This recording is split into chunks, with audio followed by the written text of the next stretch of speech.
क्या आपने कभी सोचा कि अगर आप किसी के मन की बात बिना बोले समझ सकें तो आपकी जिंदगी कितनी बदल जाएगी? दोस्तों, प्रैक्टिकल माइंड रीडिंग वो रहस्यमय किताब है जो हमें सिखाती है कि दूसरों के मन को पढ़ना कोई जादू नहीं, बल्कि एक ऐसी कला है जो हम सब सीख सकते हैं। नमस्ते दोस्तों, स्वागत है आपका हमारे channel audio book summary by Devan ji पर, जहां हम दुनिया की सबसे प्रेरणादायक किताबों को आसान, भावनात्मक और कहानियों के अंदाज में आपके सामने लाते हैं। आज हम एक ऐसी किताब की यात्रा पर निकलने वाले हैं जो आपके दिमाग की ताकत को खोल देगी। Practical mind reading by William walker Atkinson. तो चलिए इस अनोखे और प्रेरणादायक सफर को शुरू करते हैं। विलियम वॉकर एटकिंसन एक अमेरिकी लेखक, वकील और न्यू थॉट मूवमेंट के अग्रणी थे, जिन्होंने 100 से ज्यादा किताबें लिखी। वो अपने छद्म नामों जैसे योगी रामाचारक और थेरोन क्यू ड्यूमोंट के लिए भी मशहूर थे। प्रैक्टिकल माइंड रीडिंग में एटकिंसन हमें माइंड रीडिंग की वैज्ञानिक और व्यावहारिक समझ देते हैं। ये किताब टेलीपैथी, थॉट ट्रांसफरेंस और कॉन्टैक्ट माइंड रीडिंग की कला सिखाती है, जो ना सिर्फ मनोरंजन के लिए है बल्कि दूसरों को समझने और जिंदगी में बेहतर रिश्ते बनाने के लिए भी उपयोगी है। इसका मकसद है हर आम इंसान को ये सिखाना कि वो अपने दिमाग की ताकत से दूसरों के विचारों को पढ़ सकता है, अगर वो सही अभ्यास और अनुशासन अपनाए। माइंड रीडिंग का आधार, विचारों का ट्रांसमिशन। दोस्तों, क्या आपने कभी किसी अपने की आंखों में देखकर महसूस किया कि वो कुछ कहना चाहता है बिना कुछ बोले? क्या आपने कभी सोचा कि अगर आप उनके मन की बात को सचमुच पढ़ सकें तो आपका रिश्ता कितना गहरा हो सकता है? प्रैक्टिकल माइंड रीडिंग में विलियम वॉकर एटकिंसन हमें बताते हैं कि माइंड रीडिंग कोई जादू या टोना टोटका नहीं, बल्कि एक वैज्ञानिक प्रक्रिया है जिसमें एक दिमाग से दूसरे दिमाग तक विचार ट्रांसमिट होते हैं। ये एक मानसिक वायरलेस टेलीग्राफी की तरह है, जैसे दो रेडियो स्टेशंस के बीच सिग्नल भेजा जाता है, लेकिन इसके लिए ट्रांसमीटर यानी विचार भेजने वाले और रिसीवर यानी विचार पढ़ने वाले के बीच एक गहरा रैपोर या तालमेल होना जरूरी है।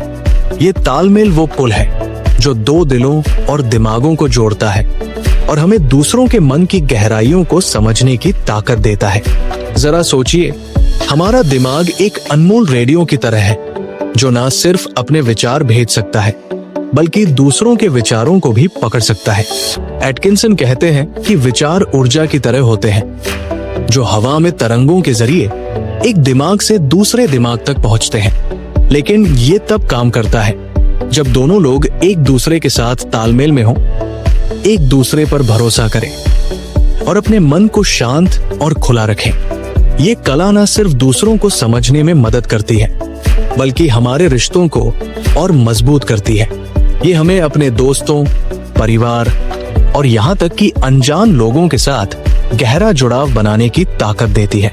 चलिए इस ताकत को और गहराई से समझने के लिए दो ऐसी कहानियां सुनते हैं जो आपके दिल को छू जाएंगी और आपको विचार ट्रांसमिशन की प्रेरणा देंगी।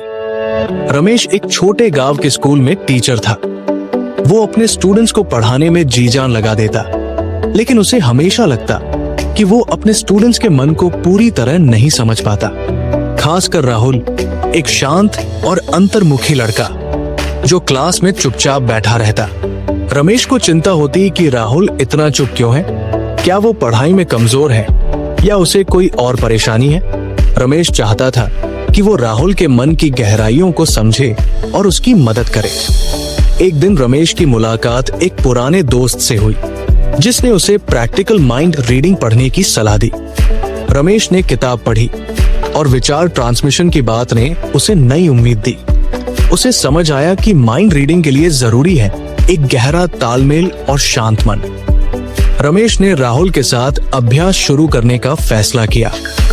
एक दिन स्कूल के बाद उसने राहुल को एक शांत कोने में बुलाया और कहा, राहुल, चलो एक खेल खेलते हैं। तुम किसी चीज के बारे में सोचो और मैं उसे पढ़ने की कोशिश करूंगा।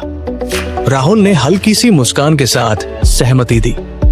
दोनों ने एक शांत जगह पर बैठकर आंखें बंद की। रमेश ने राहुल से गहरी सांस लेने को कहा ताकि दोनों का मन शांत हो। राहुल ने एक नीली किताब के बारे में सोचा जो उसकी पसंदीदा थी। रमेश ने अपने मन को खुला रखा और धीरे धीरे एक नीले रंग की छवि देखी। उसने कहा, राहुल, क्या तुम किसी नीली चीज के बारे में सोच रहे हो?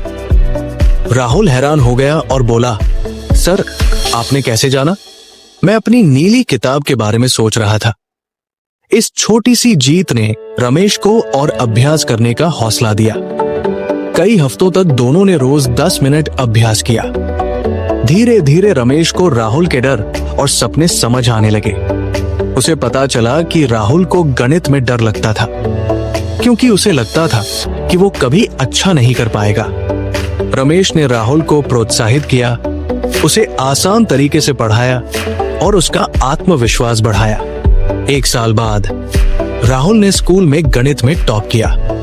जब रमेश ने राहुल को ट्रॉफी लेते देखा तो उसकी आंखें गर्व से नम हो गई।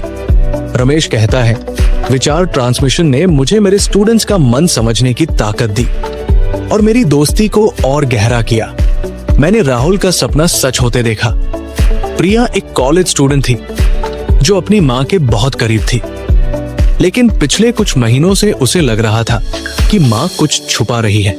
माँ पहले की तरह हंसती बोलती नहीं थी और उनकी चुप्पी प्रिया को परेशान करती थी। प्रिया चाहती थी कि वो माँ के मन की बात समझे, लेकिन वो डरती थी कि कहीं माँ को बुरा न लगे।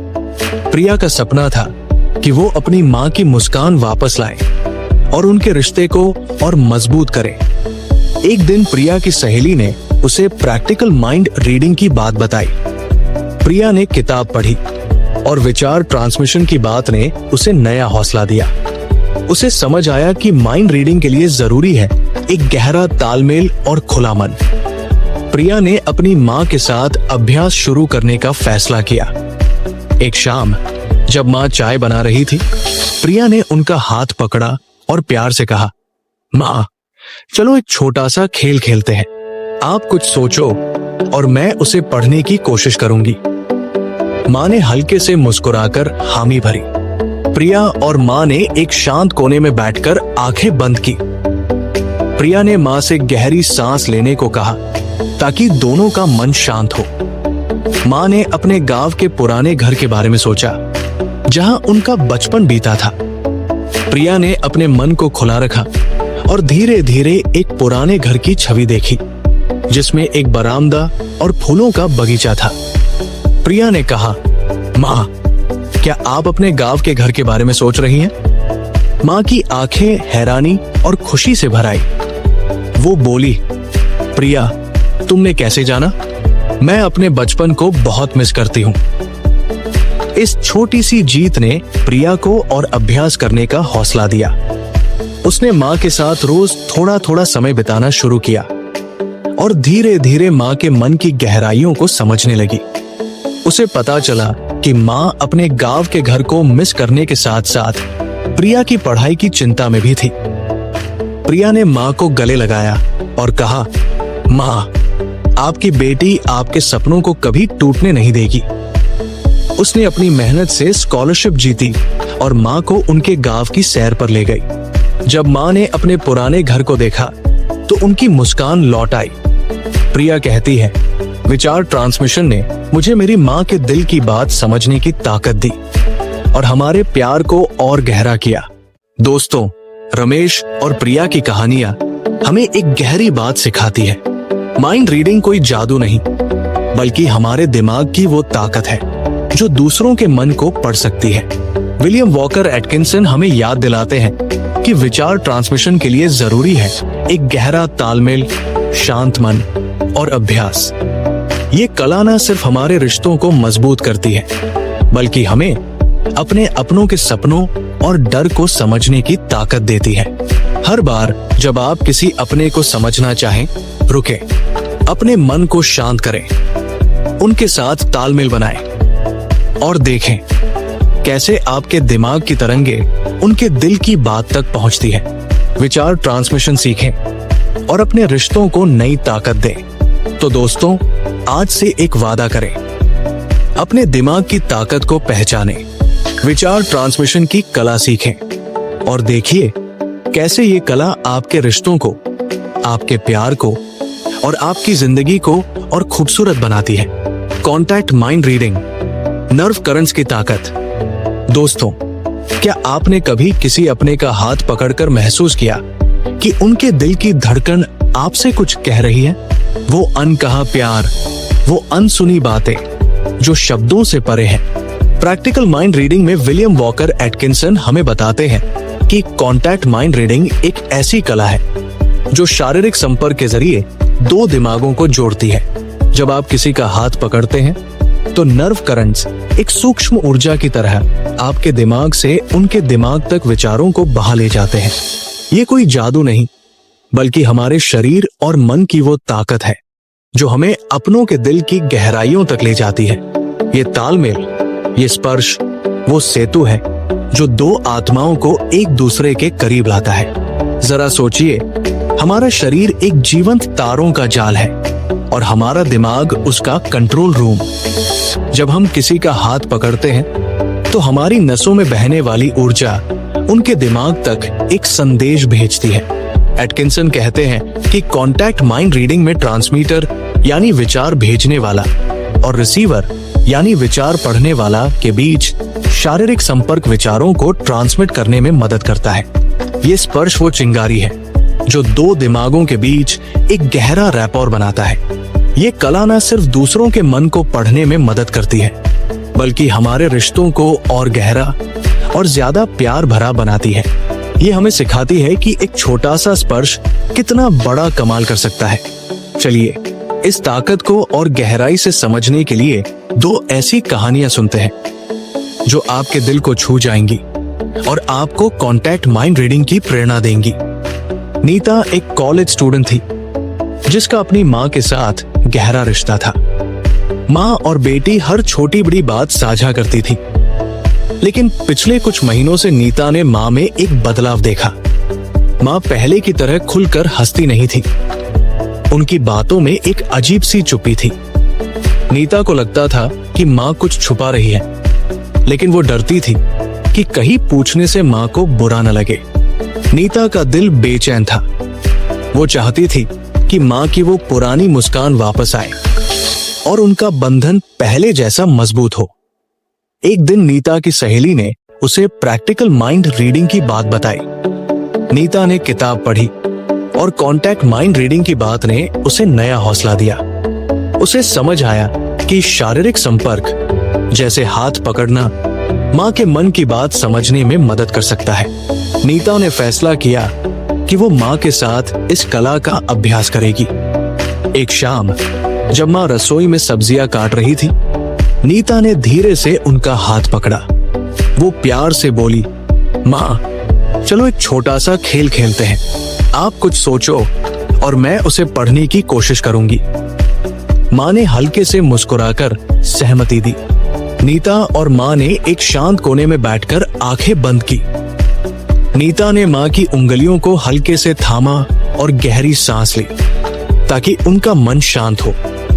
जैसे ही नीता ने माँ की उंगलियों में हल्का कंपन महसूस किया, उसके मन में एक छवि उभरी, एक पुराना घर जिसमें एक बरामदा था और सामने फूलों का बगीचा।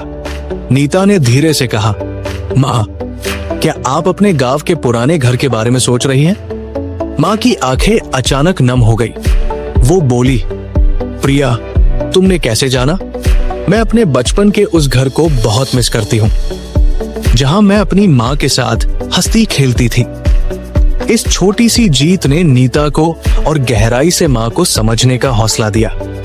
उसने माँ के साथ रोज थोड़ा थोड़ा समय बिताना शुरू किया और कॉन्टैक्ट माइंड रीडिंग के जरिए उनके मन की बातें पढ़ने की कोशिश की। उसे पता चला कि माँ ना सिर्फ अपने बचपन को मिस करती थी, बल्कि नीता की पढ़ाई और भविष्य की चिंता में भी थी। नीता ने माँ को गले लगाया और कहा, माँ आपकी बेटी आपके सपनों को कभी टूटने नहीं देगी। उसने अपनी मेहनत से कॉलेज में स्कॉलरशिप जीती और माँ को उनके गांव की सैर पर ले गई। जब माँ ने अपने पुराने घर को देखा, उनकी आंखों में वो पुरानी चमक लौट आई। नीता कहती है, कॉन्टैक्ट माइंड रीडिंग ने मुझे मेरी माँ के दिल की बात समझने की ताकत दी और हमारा बंधन और मजबूत हो गया।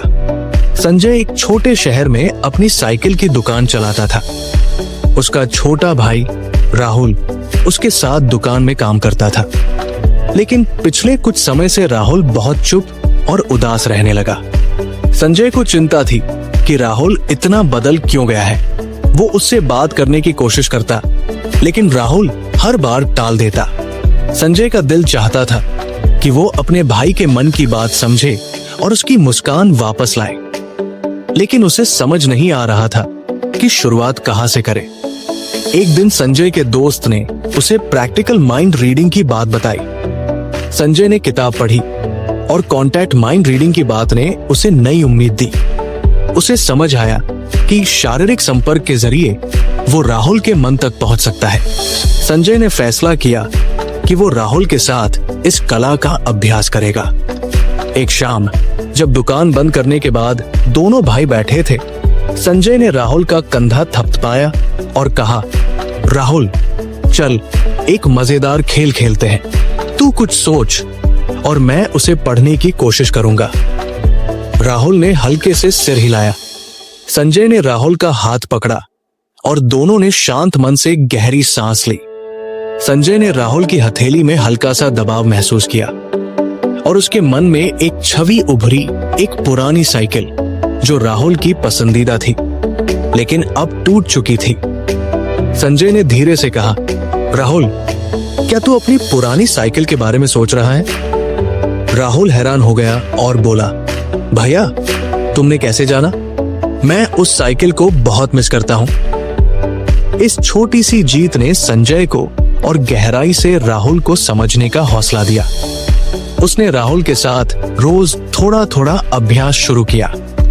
धीरे धीरे संजय को राहुल के मन की गहराइयां समझ आने लगी। उसे पता चला कि राहुल सिर्फ साइकिल को मिस नहीं कर रहा था, बल्कि उसे लगता था कि वो दुकान में भैया जितना अच्छा काम नहीं कर पाता। संजय ने राहुल को गले लगाया और कहा, तू मेरे लिए दुनिया का सबसे अच्छा भाई है। हम मिलकर दुकान को और बड़ा करेंगे। संजय ने राहुल को नई जिम्मेदारियां दी और उसकी मेहनत से दुकान की बिक्री बढ़ गई। आज राहुल की मुस्कान संजय का सबसे बड़ा खजाना है। संजय कहता है, कॉन्टैक्ट माइंड रीडिंग ने मुझे मेरे भाई के दिल की बात समझने की ताकत दी और हमारे रिश्ते को नई जिंदगी दी। दोस्तों, नीता और संजय की कहानियां हमें एक गहरी बात सिखाती है। कॉन्टैक्ट माइंड रीडिंग कोई जादू नहीं, बल्कि हमारे दिमाग और शरीर की वो ताकत है जो एक छोटे से स्पर्श से अपनों के मन को पढ़ सकती है। विलियम वॉकर एटकिंसन हमें याद दिलाते हैं कि नर्व करंट्स वो सूक्ष्म ऊर्जा है जो दो दिमागों को जोड़ती है। ये कला न सिर्फ हमारे रिश्तों को गहरा करती है, बल्कि हमें अपने अपनों के दुख, सपनों और अनकही बातों को समझने की ताकत देती है। हर बार जब आप अपने किसी अपने को समझना चाहें, रुकें, उनका हाथ पकड़ें, अपने मन को शांत करें और देखें कैसे आपका स्पर्श उनके दिल की बात तक पहुंचता है। कॉन्टैक्ट माइंड रीडिंग सीखें और अपने अपनों के दिल को और करीब लाएं। तो दोस्तों, आज से एक वादा करें, अपने दिमाग और स्पर्श की ताकत को पहचानें, कॉन्टैक्ट माइंड रीडिंग की कला सीखें और देखिए कैसे ये कला आपके रिश्तों को, आपके प्यार को और आपकी जिंदगी को और खूबसूरत बनाती है। अभ्यास और रैपॉर माइंड रीडिंग की कुंजी। दोस्तों, क्या आपने कभी किसी अपने के साथ वो गहरा रिश्ता महसूस किया है जहां शब्दों की जरूरत ही न पड़े? वो अनकहा तालमेल, वो दिल से दिल का जुड़ाव जो बिना बोले सब कुछ कह देता है। प्रैक्टिकल माइंड रीडिंग में विलियम वॉकर एटकिंसन हमें सिखाते हैं कि माइंड रीडिंग की असली ताकत दो चीजों में छुपी है, अभ्यास और रैपॉर। ट्रांसमीटर यानी विचार भेजने वाला और रिसीवर यानी विचार पढ़ने वाला अगर एक दूसरे के साथ गहरा तालमेल बनाएं और नियमित अभ्यास करें, तो माइंड रीडिंग की कला उनके लिए आसान हो जाती है। जैसे कोई गिटार बजाना सीखने के लिए रोज साधना करता है, वैसे ही माइंड रीडिंग भी बिना मेहनत और धैर्य के परफेक्ट नहीं हो सकती। ये रैपोर वो सेतु है जो दो दिमागों को जोड़ता है, और अभ्यास वो मेहनत है जो इस सेतु को मजबूत बनाती है। जरा सोचिए, हमारा दिमाग एक अनमोल वायरलेस डिवाइस की तरह है जो दूसरों के विचारों को पकड़ सकता है, लेकिन इस डिवाइस को काम करने के लिए सही सिग्नल और सही ट्यूनिंग चाहिए। एटकिंसन कहते हैं कि रैपोर यानी गहरा तालमेल वो सिग्नल है जो दो लोगों के बीच भरोसा, प्यार और समझ पैदा करता है, और अभ्यास वो ट्यूनिंग है जो आपके दिमाग को हर बार और बेहतर बनाता है। बिना अभ्यास के आपका दिमाग उन सूक्ष्म विचार तरंगों को पकड़ नहीं पाएगा। ये कला आपको अपने अपनों के मन को समझने, उनके डर, सपनों और अनकही बातों को सुनने की ताकत देती है। ये आपके रिश्तों को ना सिर्फ गहरा करती है बल्कि उन्हें अमर बना देती है। चलिए इस ताकत को और गहराई से समझने के लिए दो ऐसी कहानियां सुनते हैं जो आपके दिल को छू जाएंगी और आपको अभ्यास और रैपोर की प्रेरणा देंगी। संजय और उसकी छोटी बहन पूजा बचपन से जिगरी दोस्त थे। दोनों साथ में हंसते, खेलते और अपनी हर छोटी बड़ी बात साझा करते। लेकिन जैसे जैसे पूजा कॉलेज में गई, संजय ने उसमें एक बदलाव देखा। पूजा पहले की तरह खुलकर बात नहीं करती थी, अक्सर अपनी बातें छुपा लेती थी। संजय को लगने लगा कि पूजा उससे दूर जा रही है। वो रात रात जागकर सोचता, मैं अपनी बहन को कैसे समझूं? क्या मैंने कुछ गलत किया? संजय का दिल चाहता था कि वो पूजा के मन की गहराइयों तक पहुंचे और उनकी दोस्ती को फिर से पहले जैसा कर दे। एक दिन संजय की मुलाकात अपने कॉलेज के दोस्त से हुई जिसने उसे प्रैक्टिकल माइंड रीडिंग पढ़ने की सलाह दी। संजय ने किताब पढ़ी और अभ्यास और रैपोर की बात ने उसे नई उम्मीद दी। उसे समझ आया कि माइंड रीडिंग के लिए जरूरी है एक गहरा तालमेल और नियमित मेहनत। संजय ने पूजा के साथ एक मजेदार खेल शुरू करने का फैसला किया। उसने पूजा से कहा, पूजा चलो एक नया खेल खेलते हैं, तू कुछ सोच और मैं उसे पढ़ने की कोशिश करूंगा। पूजा ने हल्की सी मुस्कान के साथ सहमति दी।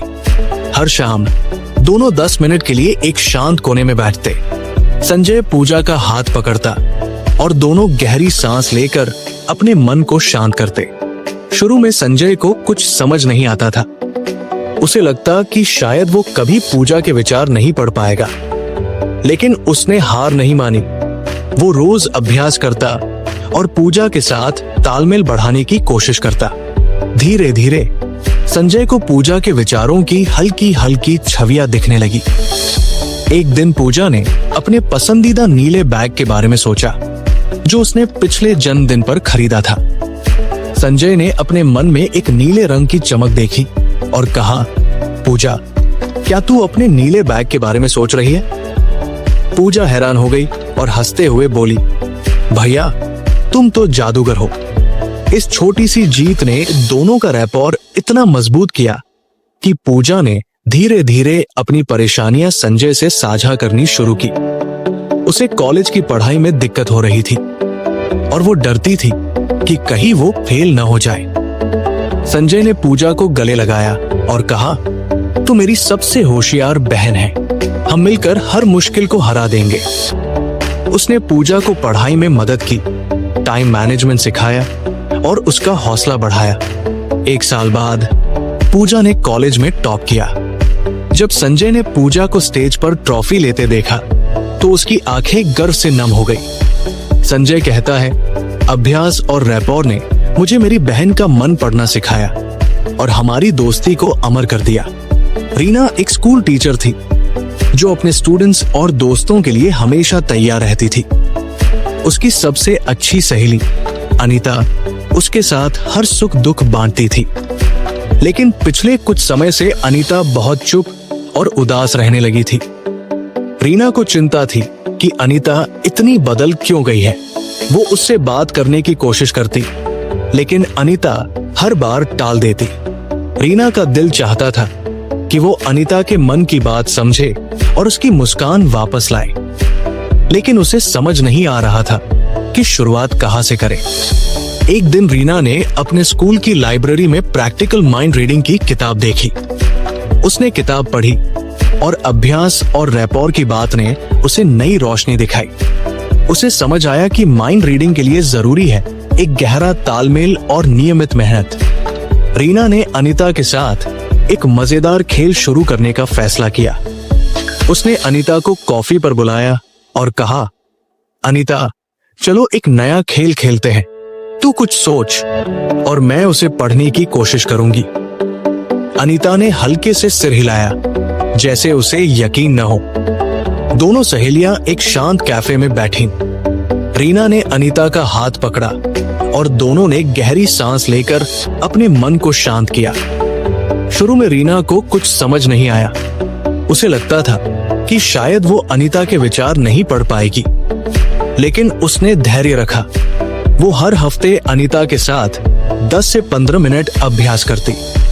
धीरे धीरे रीना को अनीता के विचारों की हल्की हल्की छवियां दिखने लगी। एक दिन अनीता ने अपने पुराने स्कूल के मैदान के बारे में सोचा, जहां वो अपनी दोस्तों के साथ खेलती थी। रीना ने अपने मन में एक हरे मैदान की छवि देखी और कहा, अनीता, क्या तू अपने स्कूल के मैदान के बारे में सोच रही है? अनीता की आंखें हैरानी से भर गई और वो बोली, रीना, तुमने कैसे जाना? इस छोटी सी जीत ने दोनों का रैपोर इतना मजबूत किया कि अनीता ने धीरे धीरे अपनी परेशानी रीना से साझा की। उसे अपने ऑफिस में तनाव था और वो डरती थी कि कहीं उसकी नौकरी न चली जाए। रीना ने अनीता को गले लगाया और कहा, तू मेरी सबसे मजबूत सहेली है, हम मिलकर हर मुश्किल को हल करेंगे। उसने अनीता को तनाव कम करने के तरीके सिखाए और उसे अपने बॉस से बात करने का हौसला दिया। कुछ महीनों बाद अनीता को ऑफिस में प्रमोशन मिला। जब रीना ने अनीता की मुस्कान देखी तो उसका दिल खुशी से भर गया। रीना कहती है, अभ्यास और रैपोर ने मुझे मेरी सहेली का मन पढ़ना सिखाया और हमारे बंधन को और गहरा कर दिया। दोस्तों, संजय और रीना की कहानियां हमें एक गहरी बात सिखाती है। माइंड रीडिंग कोई जादू नहीं, बल्कि एक ऐसी कला है जो अभ्यास और रैपोर की मेहनत से खिलती है। विलियम वॉकर एटकिंसन हमें याद दिलाते हैं कि गहरा तालमेल और नियमित अभ्यास ही माइंड रीडिंग की कुंजी है। ये कला ना सिर्फ हमें दूसरों के मन को पढ़ने की ताकत देती है, बल्कि हमारे रिश्तों को और मजबूत और ज्यादा प्यार भरा बनाती है। हर बार जब आप अपने किसी अपने को समझना चाहें, रुकें, उनके साथ तालमेल बनाएं, रोज थोड़ा थोड़ा अभ्यास करें और देखें कैसे आपका दिमाग उनके दिल की बात तक पहुंचता है। अभ्यास और रैपोर बनाएं और माइंड रीडिंग की कला को अपनी जिंदगी का हिस्सा बनाएं। तो दोस्तों, आज से एक वादा करें, अपने दिमाग की ताकत को मेहनत से निखारें, अभ्यास और रैपोर की ताकत को अपनाएं और देखिए कैसे ये कला आपके रिश्तों को, आपके प्यार को और आपकी जिंदगी को और खूबसूरत बनाती है। मन की शक्ति, आत्मविश्वास और एकाग्रता।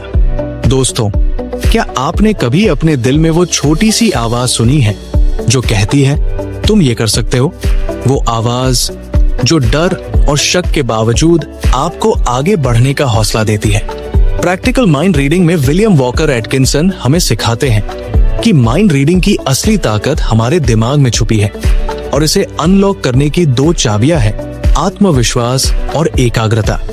अगर आप अपने मन की शक्ति पर यकीन करते हैं और अपने दिमाग को एकाग्र रखते हैं, तो आप न सिर्फ दूसरों के विचार पढ़ सकते हैं, बल्कि अपनी जिंदगी की हर मुश्किल को पार कर सकते हैं। आत्मविश्वास वो आग है जो आपके डर को जलाती है और एकाग्रता वो लेंस है जो आपके दिमाग की किरणों को एक बिंदु पर केंद्रित करती है।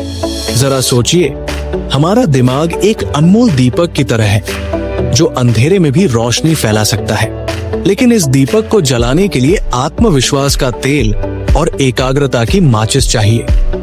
एटकिंसन कहते हैं कि माइंड रीडिंग में सफलता तभी मिलती है जब आप अपने दिमाग की ताकत पर पूरा भरोसा करते हैं। अगर आप सोचते हैं मैं ये नहीं कर सकता, तो आपका दिमाग भी रुक जाता है। लेकिन अगर आप कहते हैं मैं ये कर सकता हूं, तो आपका दिमाग नई संभावनाओं के दरवाजे खोल देता है। एकाग्रता आपके दिमाग को शांत और तेज करती है ताकि आप दूसरों के विचारों की सूक्ष्म तरंगों को पकड़ सकें। ये दोनों मिलकर आपके मन को एक सुपर पावर में बदल देते हैं, जो ना सिर्फ माइंड रीडिंग में मदद करता है, बल्कि आपके रिश्तों, करियर और सपनों को नई उड़ान देता है। चलिए इस ताकत को और गहराई से समझने के लिए दो ऐसी कहानियां सुनते हैं जो आपके दिल को छू जाएंगी और आपको आत्मविश्वास और एकाग्रता की प्रेरणा देंगी। अजय एक छोटे शहर का शर्मीला लड़का था जो अपने ऑफिस में हमेशा चुप रहता। वो एक सॉफ्टवेयर कंपनी में जूनियर डेवलपर था, लेकिन उसे लगता था कि लोग उसे गंभीरता से नहीं लेते। मीटिंग्स में वो अपनी बात रखने से डरता क्योंकि उसे शक रहता कि कहीं उसकी बात गलत ना हो जाए। अजय का सपना था कि वो अपने आइडियाज के लिए जाना जाए और ऑफिस में एक बड़ा मुकाम हासिल करे, लेकिन उसका डर उसे हर बार पीछे खींच लेता। वो रात रात जागकर सोचता, मैं कैसे अपने डर को हराऊं। एक दिन अजय के दोस्त ने उसे प्रैक्टिकल माइंड रीडिंग पढ़ने की सलाह दी। अजय ने किताब पढ़ी और आत्मविश्वास और एकाग्रता की बात ने उसे अंदर तक हिला दिया। उसे समझ आया कि माइंड रीडिंग के लिए पहले उसे अपने दिमाग पर भरोसा करना होगा। अजय ने अपने सहकर्मी रीना के साथ माइंड रीडिंग का अभ्यास शुरू करने का फैसला किया। रीना एक चुलबुली और आत्मविश्वासी लड़की थी जो अजय को हमेशा प्रोत्साहित करती थी। पहले दिन जब अजय और रीना अभ्यास के लिए बैठे तो अजय का दिल जोर जोर से धड़क रहा था। उसे डर था कि वो रीना के विचार गलत पढ़ेगा और हंसी का पात्र बन जाएगा, लेकिन उसने किताब की बात याद की, आत्मविश्वास और एकाग्रता। अजय ने गहरी सांस ली, अपने मन को शांत किया और खुद से कहा, मैं ये कर सकता हूं। दोनों ने आंखें बंद की और रीना ने अपने पसंदीदा फूल गुलाब के बारे में सोचा। अजय ने अपने दिमाग को एकाग्र किया और धीरे धीरे उसे गुलाब की खुशबू का एहसास हुआ। उसने धीरे से कहा, रीना, क्या तू गुलाब के बारे में सोच रही है? रीना हैरान हो गई और हंसते हुए बोली, अजय, तुम तो कमाल हो। इस छोटी सी जीत ने अजय के आत्मविश्वास को आसमान पर पहुंचा दिया। उसने रोज रीना के साथ अभ्यास किया और धीरे धीरे उसका डर कम होने लगा। इस आत्मविश्वास ने उसे ऑफिस में भी बदल दिया। एक दिन मीटिंग में अजय ने हिम्मत जुटाई और अपने प्रोजेक्ट का एक नया आइडिया शेयर किया। उसका आइडिया इतना शानदार था कि बॉस ने उसकी तारीफ की और उसे प्रोजेक्ट लीडर बना दिया। कुछ महीनों बाद अजय को प्रमोशन मिला। जब वो अपने माता पिता को ये खबर सुनाने गया तो उनकी आंखें गर्व से नम थी। अजय कहता है, मन की शक्ति ने मुझे मेरे डर से आजाद किया और मेरे करियर को नई उड़ान दी। आत्मविश्वास और एकाग्रता ने मेरी जिंदगी बदल दी। प्रिया एक कॉलेज स्टूडेंट थी जो डांस की दीवानी थी। उसका सपना था कि वो एक दिन बड़े मंच पर परफॉर्म करे और अपने डांस से सबका दिल जीते, लेकिन प्रिया को स्टेज पर जाने से डर लगता था। उसे लगता था कि लोग उसका मजाक उड़ाएंगे या वो स्टेप्स भूल जाएगी। हर बार जब कॉलेज में डांस कंपटीशन होता, प्रिया पीछे हट जाती। वो रात रात जागकर सोचती, मैं अपने डर को कैसे हराऊं? मेरा सपना कैसे सच होगा? एक दिन प्रिया की सहेली ने उसे प्रैक्टिकल माइंड रीडिंग की किताब दी। प्रिया ने किताब पढ़ी और आत्मविश्वास और एकाग्रता की बात ने उसे नया हौसला दिया। उसे समझ आया कि अगर वो अपने दिमाग की ताकत पर भरोसा करे तो वो ना सिर्फ दूसरों के विचार पढ़ सकती है, बल्कि अपने डर को भी हरा सकती है। प्रिया ने अपनी सहेली माया के साथ माइंड रीडिंग का अभ्यास शुरू करने का फैसला किया। माया एक आत्मविश्वासी डांसर थी जो हमेशा प्रिया का हौसला बढ़ाती थी। पहले दिन जब प्रिया और माया अभ्यास के लिए बैठी न, प्रिया का मन शक से भरा था। उसे लगता था कि वो माया के विचार नहीं पढ़ पाएगी, लेकिन उसने किताब की बात याद की। उसने गहरी सांस ली, अपने मन को शांत किया और खुद से कहा, मैं अपने दिमाग पर भरोसा करती हूँ। दोनों ने आंखें बंद की और माया ने अपने पसंदीदा डांस स्टेप के बारे में सोचा, एक घुमाव वाला स्टेप। प्रिया ने अपने दिमाग को एकाग्र किया और धीरे धीरे उसे एक घूमती हुई छवि दिखी।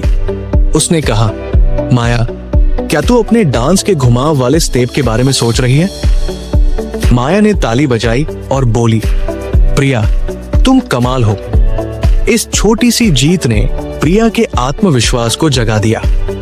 उसने रोज माया के साथ अभ्यास किया और धीरे धीरे उसका डर कम होने लगा। इस आत्मविश्वास ने उसे डांस में भी बदल दिया। कॉलेज के अगले डांस कंपटीशन में प्रिया ने हिम्मत जुटाई और स्टेज पर परफॉर्म किया। उसने अपने दिमाग को एकाग्र रखा और हर स्टेप को दिल से किया। जब उसका परफॉर्मेंस खत्म हुआ तो पूरा हॉल तालियों से गूंज उठा। प्रिया ने पहला पुरस्कार जीता। जब वो स्टेज पर ट्रॉफी ले रही थी तो उसकी आंखें खुशी से नम थी। प्रिया कहती है, मन की शक्ति ने मुझे मेरे डर से आजाद किया और मेरे सपनों के मंच तक पहुंचाया। आत्मविश्वास और एकाग्रता ने मेरा सपना सच कर दिया। दोस्तों, अजय और प्रिया की कहानियां हमें एक गहरी बात सिखाती है। हमारा दिमाग एक अनमोल खजाना है, लेकिन इसे अनलॉक करने के लिए आत्मविश्वास और एकाग्रता की जरूरत है। विलियम वॉकर एटकिंसन हमें याद दिलाते हैं कि अगर आप अपने दिमाग की ताकत पर यकीन करते हैं और अपने मन को एकाग्र रखते हैं, तो आप न सिर्फ दूसरों के विचार पढ़ सकते हैं, बल्कि अपनी जिंदगी की हर मुश्किल को हरा सकते हैं। हर बार जब आप डर या शक से घिरे, रुके, गहरी सांस ले, अपने मन को शांत करें और खुद से कहें, मैं ये कर सकता हूं। अपने दिमाग को एकाग्र करें और देखें कैसे आपकी आत्मविश्वास की आग आपके डर को जला देती है। आत्मविश्वास और एकाग्रता बढ़ाएं और अपने मन की ताकत को अनलॉक करें। तो दोस्तों, आज से एक वादा करें, अपने दिमाग की ताकत पर भरोसा करें। आत्मविश्वास और एकाग्रता को अपनी जिंदगी का हिस्सा बनाएं और देखिए कैसे ये शक्तियां आपके रिश्तों को, आपके सपनों को और आपकी जिंदगी को और खूबसूरत बनाती है। माइंड रीडिंग का सही इस्तेमाल, मनोरंजन और मदद। दोस्तों, क्या आपने कभी सोचा कि अगर आपके पास कोई ऐसी ताकत हो जो दूसरों के मन को पढ़ सके, तो आप उसका इस्तेमाल कैसे करेंगे? क्या आप उससे दूसरों की जिंदगी में खुशियां बिखेरेंगे या सिर्फ अपने फायदे के लिए उसे दुरुपयोग करेंगे? प्रैक्टिकल माइंड रीडिंग में विलियम वॉकर एटकिंसन हमें सिखाते हैं कि माइंड रीडिंग एक ऐसी कला है जिसका इस्तेमाल मनोरंजन और दूसरों की मदद के लिए करना चाहिए, ना कि गलत फायदा उठाने के लिए। ये ताकत तभी सार्थक है जब ये दूसरों के लिए खुशी, समझदारी और प्यार लाए। माइंड रीडिंग वो दीपक है जो दूसरों के अंधेरे को रोशन करता है और हमारे रिश्तों को और गहरा बनाता है। ये हमें याद दिलाती है कि सच्ची ताकत वही है जो दूसरों के चेहरे पर मुस्कान लाए। जरा सोचिए, माइंड रीडिंग एक अनमोल उपहार की तरह है जो हमें दूसरों के मन की गहराइयों तक ले जाता है। लेकिन इस उपहार की कीमत तभी है जब हम इसका सही इस्तेमाल करें। एटकिंसन कहते हैं कि माइंड रीडिंग का इस्तेमाल दो तरह से हो सकता है। पहला, मनोरंजन के लिए, जैसे दोस्तों और परिवार के साथ मजेदार खेल खेलना, और दूसरा, दूसरों की मदद के लिए, जैसे उनके दुख दर्द को समझना और उनकी जिंदगी को बेहतर बनाना। अगर हम इस कला का गलत इस्तेमाल करें, जैसे किसी की निजी बातें जानकर उन्हें नुकसान पहुंचाना, तो ये ताकत एक अभिशाप बन सकती है। लेकिन जब हम इसे प्यार और करुणा के साथ इस्तेमाल करते हैं, तो ये दुनिया को और खूबसूरत बना देती है। ये कला हमें सिखाती है कि सच्ची ताकत दूसरों के लिए जीने में है। चलिए, इस ताकत को और गहराई से समझने के लिए दो ऐसी कहानियां सुनते हैं जो आपके दिल को छू जाएंगी और आपको माइंड रीडिंग के सही इस्तेमाल की प्रेरणा देंगी। रीना एक समाज सेविका थी जो अपने गांव में बच्चों को पढ़ाने का काम करती थी। उसका छोटा सा स्कूल गांव के बच्चों के लिए एक उम्मीद की किरण था, जहां वो ना सिर्फ पढ़ाई सीखते बल्कि अपने सपने भी बुनते। लेकिन रीना को अक्सर लगता था कि कुछ बच्चे अपनी परेशानियां छुपा रहे हैं, खासकर मोहन, एक 10 साल का शांत और मासूम लड़का जो क्लास में चुपचाप बैठा रहता। रीना को मोहन की उदास आंखें परेशान करती थी, लेकिन वो समझ नहीं पा रही थी कि मोहन के मन में क्या चल रहा है। रीना का दिल चाहता था कि वो मोहन के दुख को समझे और उसकी मुस्कान वापस लाए। एक दिन रीना की मुलाकात एक पुराने दोस्त से हुई जिसने उसे प्रैक्टिकल माइंड रीडिंग पढ़ने की सलाह दी। रीना ने किताब पढ़ी और माइंड रीडिंग के सही इस्तेमाल की बात ने उसे गहराई से छुआ। उसे समझ आया कि इस कला का सबसे बड़ा मकसद है दूसरों की मदद करना। रीना ने फैसला किया कि वो माइंड रीडिंग का इस्तेमाल अपने बच्चों की परेशानियां समझने के लिए करेगी। उसने बच्चों के साथ एक मजेदार माइंड रीडिंग का खेल शुरू किया, जिसमें वो उनके साथ रैपॉर बनाती और उनके विचार पढ़ने की कोशिश करती। एक दिन रीना ने मोहन के साथ अभ्यास शुरू किया। उसने मोहन को एक शांत कोने में बुलाया और प्यार से कहा, मोहन, चलो एक खेल खेलते हैं। तू कुछ सोच और मैं उसे पढ़ने की कोशिश करूंगी। मोहन ने हल्के से सिर हिलाया, लेकिन उसकी आंखें उदास थी।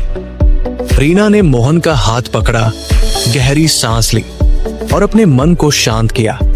जैसे ही उसने मोहन की उंगलियों में हल्का कंपन महसूस किया, उसके मन में एक छवि उभरी, एक टूटा हुआ खिलौना, एक छोटी सी कार जो शायद मोहन की पसंदीदा थी। रीना ने धीरे से पूछा, मोहन, क्या तू अपनी टूटी हुई कार के बारे में सोच रहा है? मोहन की आंखें चौड़ी हो गई और वो धीरे से बोला, मैम, आपने कैसे जाना? रीना ने मोहन से प्यार से बात की और धीरे धीरे मोहन ने अपने दिल की बात खोली। उसने बताया कि वो अपने पिता की बीमारी से बहुत परेशान है। पिता मजदूरी करते थे, लेकिन बीमारी की वजह से काम नहीं कर पा रहे थे और घर में पैसे की तंगी थी। रीना का दिल पसीज गया।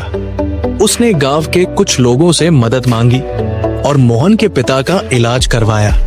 कुछ महीनों बाद मोहन के पिता ठीक हो गए और घर में फिर से हंसी लौट आई। जब रीना ने मोहन को स्कूल में हंसते खेलते देखा तो उसकी आंखें खुशी से नम हो गई।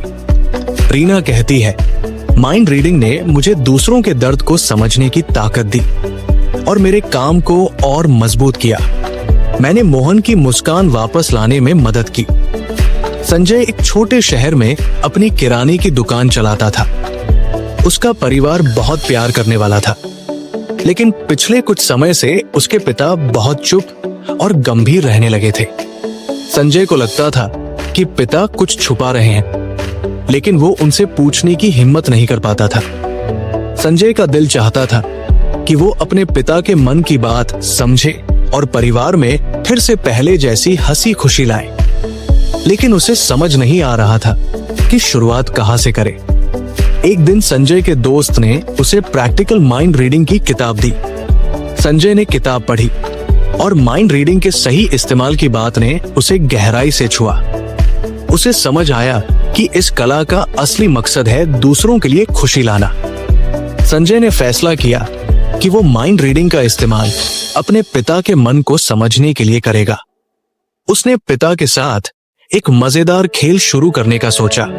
एक शाम जब परिवार साथ बैठा था, संजय ने पिता से कहा, पिताजी, चलिए एक खेल खेलते हैं। आप कुछ सोचिए और मैं उसे पढ़ने की कोशिश करूंगा। पिता ने हल्के से मुस्कुराकर सहमति दी। दोस्तों, नीता और संजय की कहानियां हमें एक गहरी बात सिखाती है। कॉन्टैक्ट माइंड रीडिंग कोई जादू नहीं, बल्कि हमारे दिमाग और शरीर की वो ताकत है जो एक छोटे से स्पर्श से अपनों के मन को पढ़ सकती है। विलियम वॉकर एटकिंसन हमें याद दिलाते हैं कि नर्व करंट्स वो सूक्ष्म ऊर्जा है जो दो दिमागों को जोड़ती है। ये कला न सिर्फ हमारे रिश्तों को गहरा करती है, बल्कि हमें अपने अपनों के दुख, सपनों और अनकही बातों को समझने की ताकत देती है। हर बार जब आप अपने किसी अपने को समझना चाहें, रुके, उनका हाथ पकड़े, अपने मन को शांत करें और देखें कैसे आपका स्पर्श उनके दिल की बात तक पहुंचता है। कॉन्टैक्ट माइंड रीडिंग सीखें और अपने अपनों के दिल को और करीब लाए।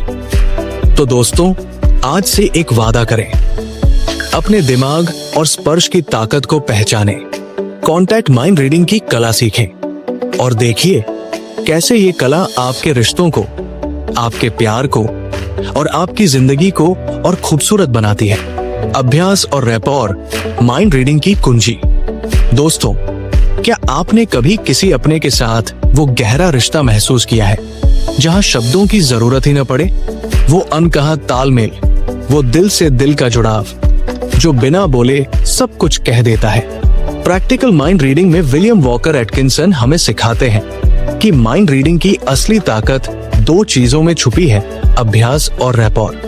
ट्रांसमीटर यानी विचार भेजने वाला और रिसीवर यानी विचार पढ़ने वाला अगर एक दूसरे के साथ गहरा तालमेल बनाएं और नियमित अभ्यास करें तो माइंड रीडिंग की कला उनके लिए आसान हो जाती है। जैसे कोई गिटार बजाना सीखने के लिए रोज साधना करता है, वैसे ही माइंड रीडिंग भी बिना मेहनत और धैर्य के परफेक्ट नहीं हो सकती।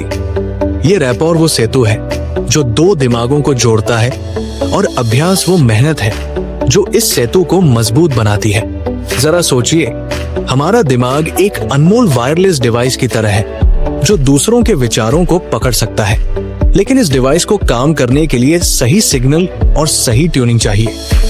एटकिंसन कहते हैं कि रैपॉर यानी गहरा तालमेल वो सिग्नल है जो दो लोगों के बीच भरोसा, प्यार और समझ पैदा करता है, और अभ्यास वो ट्यूनिंग है जो आपके दिमाग को हर बार और बेहतर बनाता है। बिना अभ्यास के आपका दिमाग उन सूक्ष्म विचार तरंगों को पकड़ नहीं पाएगा। ये कला आपको अपने अपनों के मन को समझने, उनके डर, सपनों और अनकही बातों को सुनने की ताकत देती है। ये आपके रिश्तों को ना सिर्फ गहरा करती है बल्कि उन्हें अमर बना देती है। चलिए इस ताकत को और गहराई से समझने के लिए दो ऐसी कहानियां सुनते हैं जो आपके दिल को छू जाएंगी और आपको अभ्यास और रैपॉर की प्रेरणा देंगी। संजय और उसकी छोटी बहन पूजा बचपन से जिगरी दोस्त थे। दोनों साथ में हंसते, खेलते और अपनी हर छोटी बड़ी बात साझा करते। लेकिन जैसे जैसे पूजा कॉलेज में गई, संजय ने उसमें एक बदलाव देखा। पूजा पहले की तरह खुलकर बात नहीं करती थी, अक्सर अपनी बातें छुपा लेती थी। संजय को लगने लगा कि पूजा उससे दूर जा रही है। वो रात रात जागकर सोचता, मैं अपनी बहन को कैसे समझूं? क्या मैंने कुछ गलत किया? संजय का दिल चाहता था कि वो पूजा के मन की गहराइयों तक पहुंचे और उनकी दोस्ती को फिर से पहले जैसा कर दे। एक दिन संजय की मुलाकात अपने कॉलेज के दोस्त से हुई जिसने उसे प्रैक्टिकल माइंड रीडिंग पढ़ने की सलाह दी। संजय ने किताब पढ़ी और अभ्यास और रैपॉर की बात ने उसे नई उम्मीद दी। उसे समझ आया कि माइंड रीडिंग के लिए जरूरी है एक गहरा तालमेल और नियमित मेहनत। संजय ने पूजा के साथ एक मजेदार खेल शुरू करने का फैसला किया। उसने पूजा से कहा, पूजा, चलो एक नया खेल खेलते हैं। तू कुछ सोच और मैं उसे पढ़ने की कोशिश करूंगा। पूजा ने हल्की सी मुस्कान के साथ सहमति दी। हर शाम दोनों 10 मिनट के लिए एक शांत कोने में बैठते। संजय पूजा का हाथ पकड़ता और दोनों गहरी सांस लेकर अपने मन को शांत करते। शुरू में संजय को कुछ समझ नहीं आता था। उसे लगता कि शायद वो कभी पूजा के विचार नहीं पढ़ पाएगा, लेकिन उसने हार नहीं मानी। वो रोज अभ्यास करता और पूजा के साथ तालमेल बढ़ाने की कोशिश करता। धीरे धीरे संजय को पूजा के विचारों की हल्की हल्की छवियां दिखने लगी। एक दिन पूजा ने अपने पसंदीदा नीले बैग के बारे में सोचा जो उसने पिछले जन्मदिन पर खरीदा था। संजय ने अपने मन में एक नीले रंग की चमक देखी और कहा, पूजा, क्या तू अपने नीले बैग के बारे में सोच रही है? पूजा हैरान हो गई और हंसते हुए बोली, भैया, तुम तो जादूगर हो। इस छोटी सी जीत ने दोनों का रैपॉर इतना मजबूत किया कि पूजा ने धीरे धीरे अपनी परेशानियां संजय से साझा करनी शुरू की। उसे कॉलेज की पढ़ाई में दिक्कत हो रही थी और वो डरती थी कि कहीं वो फेल न हो जाए। संजय ने पूजा को गले लगाया और कहा, तू मेरी सबसे होशियार बहन है। हम मिलकर हर मुश्किल को हरा देंगे। उसने पूजा को पढ़ाई में मदद की, टाइम मैनेजमेंट सिखाया और उसका हौसला बढ़ाया। 1 साल बाद पूजा ने कॉलेज में टॉप किया। जब संजय ने पूजा को स्टेज पर ट्रॉफी लेते देखा तो उसकी आंखें गर्व से नम हो गई। संजय कहता है, अभ्यास और रैपोर ने मुझे मेरी बहन का मन पढ़ना सिखाया और हमारी दोस्ती को अमर कर दिया। रीना एक स्कूल टीचर थी जो अपने स्टूडेंट्स और दोस्तों के लिए हमेशा तैयार रहती थी। उसकी सबसे अच्छी सहेली अनीता उसके साथ हर सुख दुख बांटती थी। लेकिन पिछले कुछ समय से अनीता बहुत चुप और उदास रहने लगी थी। रीना को चिंता थी कि अनीता इतनी बदल क्यों गई है। वो उससे बात करने की कोशिश करती, लेकिन अनीता हर बार टाल देती। रीना का दिल चाहता था कि वो अनीता के मन की बात समझे और उसकी मुस्कान वापस लाए, लेकिन उसे समझ नहीं आ रहा था कि शुरुआत कहां से करे। एक दिन रीना ने अपने स्कूल की लाइब्रेरी में प्रैक्टिकल माइंड रीडिंग की किताब देखी। उसने किताब पढ़ी और अभ्यास और रैपोर की बात ने उसे नई रोशनी दिखाई। उसे समझ आया कि माइंड रीडिंग के लिए जरूरी है एक गहरा तालमेल और नियमित मेहनत। रीना ने अनीता के साथ एक मजेदार खेल शुरू करने का फैसला किया। उसने अनीता को कॉफी पर बुलाया और कहा, अनीता, चलो एक नया खेल खेलते हैं। तू कुछ सोच और मैं उसे पढ़ने की कोशिश करूंगी। अनीता ने हल्के से सिर हिलाया, जैसे उसे यकीन न हो। दोनों सहेलियां एक शांत कैफे में बैठीं। रीना ने अनीता का हाथ पकड़ा और दोनों ने गहरी सांस लेकर अपने मन को शांत किया। शुरू में रीना को कुछ समझ नहीं आया। उसे लगता था कि शायद वो अनीता के विचार नहीं पढ़ पाएगी, लेकिन उसने धैर्य रखा। वो हर हफ्ते अनीता के साथ 10 से 15 मिनट अभ्यास करती। धीरे धीरे रीना को अनीता के विचारों की हल्की हल्की छवियां दिखने लगी। एक दिन अनीता ने अपने पुराने स्कूल के मैदान के बारे में सोचा, जहां वो अपनी दोस्तों के साथ खेलती थी। रीना ने अपने मन में एक हरे मैदान की छवि देखी और कहा, अनीता, क्या तू अपने स्कूल के मैदान के बारे में सोच रही है? अनीता की आंखें हैरानी से भर गई और वो बोली, रीना, तुमने कैसे जाना? इस छोटी सी जीत ने दोनों का रैपोर इतना मजबूत किया कि अनीता ने धीरे धीरे अपनी परेशानी रीना से साझा की। उसे अपने ऑफिस में तनाव था और वो डरती थी कि कहीं उसकी नौकरी न चली जाए। रीना ने अनीता को गले लगाया और कहा, तू मेरी सबसे मजबूत सहेली है, हम मिलकर हर मुश्किल को हल करेंगे। उसने अनीता को तनाव कम करने के तरीके सिखाए और उसे अपने बॉस से बात करने का हौसला दिया। कुछ महीनों बाद अनीता को ऑफिस में प्रमोशन मिला। जब रीना ने अनीता की मुस्कान देखी तो उसका दिल खुशी से भर गया। रीना कहती है, अभ्यास और रैपोर ने मुझे मेरी सहेली का मन पढ़ना सिखाया और हमारे बंधन को और गहरा कर दिया।